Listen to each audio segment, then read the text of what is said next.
दोस्तों ये कहानी है इंग्लैंड के सबसे खतरनाक serial killer Jack the Ripper की, जिसको द व्हाइट चैपल मर्डरर और लेदर एप्रन जैसे नामों से भी जाना जाता था। जैक की खासियत थी कि वो हत्याएं करने के बाद अपने शिकार के शरीर से उसके इंटरनल ऑर्गन्स जैसे आंत, फेफड़े और गुर्दे निकाल लेता था। इससे पहले इतना खतरनाक और खूंखार हत्यारा आज तक दुनिया में नहीं देखा गया था। खूंखार होने के साथ ही वो इतना शातिर था कि हत्याएं करने के बाद वह कभी भी पकड़ा नहीं गया।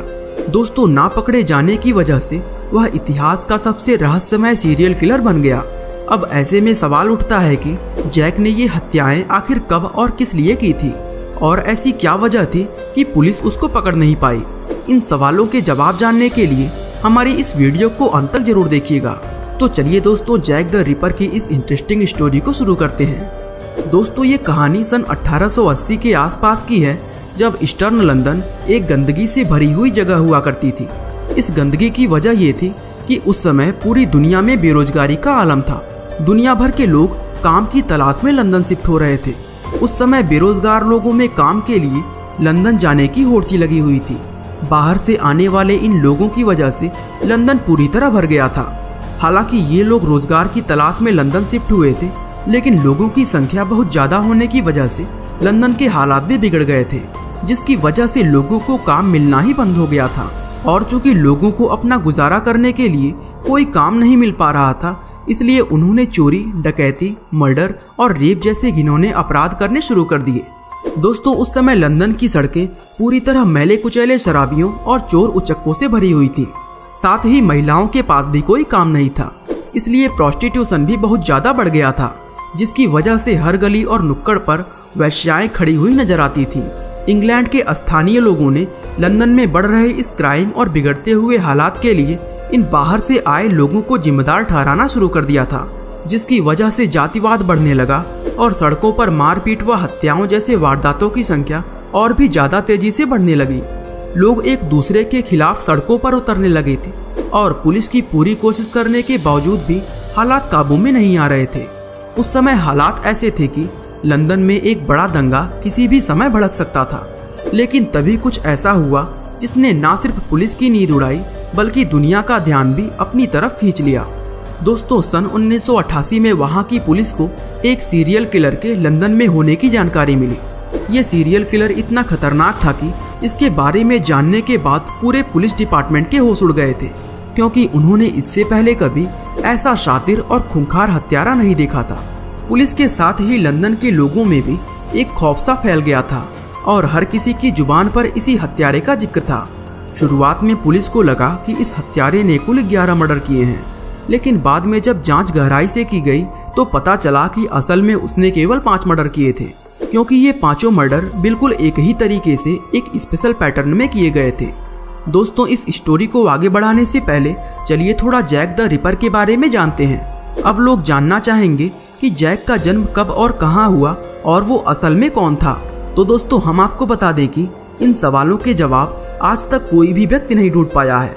उस समय बड़े बड़े मशहूर डिटेक्टिव जैक को खोजने में लगे हुए थे, लेकिन जैक को खोजना तो दूर की बात, वह उसका असली नाम तक पता नहीं कर पाए। यही वजह है कि उसको इतिहास का सबसे रहस्यमय और शातिर हत्यारा माना जाता है। जैक ने लंदन में रहने वाली 5 महिलाओं की बेहद बेदर्दी से हत्या की थी, और चूंकि उसने ज्यादातर हत्याओं को ईस्टर्न लंदन की व्हाइट चैपल डिस्ट्रिक्ट में अंजाम दिया था, इसलिए लोगों ने उसका नाम द व्हाइट चैपल मर्डरर रख दिया था। जबकि लेदर एप्रन और जैक द रिपर जैसे नाम उसके द्वारा पुलिस को लिखे हुए लेटर्स में पाया गया था। तो चलिए दोस्तों, अब वापस अपनी स्टोरी पर चलते हैं। और जैसा कि हमने आपको बताया, उन 5 महिलाओं की हत्या एक स्पेशल पैटर्न में की गई थी। वो स्पेशल पैटर्न ये था कि ये सभी महिलाएं प्रोस्टिट्यूट यानी वेश्याएं थी, और इन सभी की हत्या एक तेज धार वाले चाकू की मदद से की गई थी। दरअसल जैक चाकू चलाने और इंसान के शरीर के साथ चीड़फाड़ करने में माहिर था, क्योंकि इन सभी महिलाओं की हत्या करने के लिए न सिर्फ वह उनका गला काटता था, बल्कि उनके शरीर में डॉक्टर की तरह चीरा लगाकर उनके इंटरनल ऑर्गन्स यानी अंदरूनी अंग भी निकाल लिया करता था। जैक द्वारा की जाने वाली इस घिनौनी सर्जरी में उन महिलाओं के शरीर से गुर्दे, गर्भाशय, आंत, फेफड़े और जो भी अंग पेट वाले हिस्से में होते हैं वो सभी निकाल लिए जाते थे। इसके अलावा वो इन महिलाओं के गुप्त अंगों को भी चाकू की मदद से उन पर कई बार वार करके उन्हें पूरी तरह बर्बाद कर देता था। पुलिस को डेड बॉडी ऐसी हालत में मिलती थी कि उसको देखकर ही वो उल्टियां करने लगते थे। दोस्तों, वो महिलाओं के चेहरे को भी पूरी तरह बर्बाद कर देता था ताकि पुलिस को जब डेड बॉडी मिले तो कोई उसको पहचान ना सके। अब चूंकि पूर्वी लंदन उन दिनों अपराधों का एक गढ़ बना हुआ था, इसलिए पुलिस को ये पता लगाने में बहुत परेशानी होती थी कि कौन सा मर्डर जैक ने किया और कौन सा नहीं, क्योंकि जैक के अलावा दूसरे कातिलों के द्वारा भी उन दिनों लंदन में बहुत ज्यादा मर्डर हो रहे थे। और जैसे ही जैक वाला मामला लंदन में फैलना शुरू हुआ तो दूसरे अपराधियों ने भी उसी के स्टाइल में मर्डर करना शुरू कर दिया। इससे पुलिस की समस्या और भी ज्यादा बढ़ गई थी। दरअसल जैक उस समय इतना ज्यादा फेमस हो गया था कि हर अखबार के फ्रंट पेज पर उसी की खबर छपी होती थी।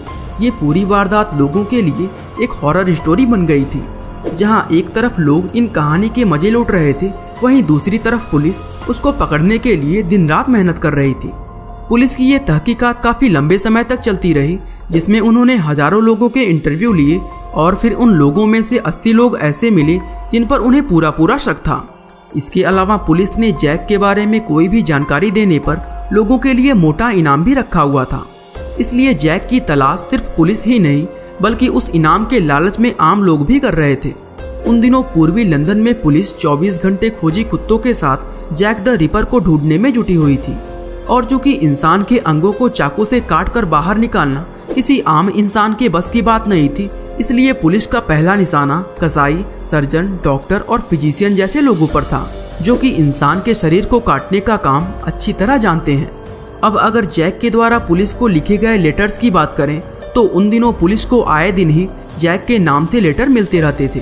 लेकिन उन सभी लेटर्स में जो एक लेटर सबसे ज्यादा फेमस हुआ था उसका नाम था फ्रॉम हेल। ये लेटर 15 अक्टूबर 1888 को पोस्ट किया गया था। दोस्तों, इस लेटर में जैक ने लिखा था कि मिस्टर लस्क, मैं आपके लिए उस औरत की किडनी का एक हिस्सा भेज रहा हूँ, जबकि उसका दूसरा हिस्सा मैं खुद फ्राई करके खा चुका हूँ और वो बहुत ज्यादा स्वादिष्ट भी था। दोस्तों, इस लेटर को लिखने में ग्रामर की बहुत ज्यादा गलतियाँ की गई थी, जिससे पुलिस को ये अंदाजा हुआ कि जैक ज्यादा पढ़ा लिखा नहीं था।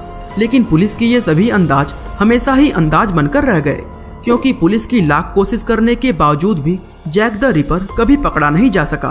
और पकड़ना तो दूर की बात, पुलिस अभी तक उसकी असली पहचान तक नहीं पता कर पाई। समय बीतने के साथ ही बहुत से ऐसे लोग भी सामने आए जिन्हें जैक द रिपर समझा गया। इनमें कुछ लोग तो ऐसे थे जिन पर पुलिस को शक होता था, जबकि कुछ लोग ऐसे भी थे जो खुद ही जैक द रिपर होने का दावा करते थे। पुलिस के द्वारा इस तरह के हर एक व्यक्ति की गहनता से जांच की गई, लेकिन इनमें से कोई भी जैक द रिपर नहीं निकला। बहुत से अपराधी तो सिर्फ फेमस होने के लिए ही खुद को जैक द रिपर कहने लगे थे।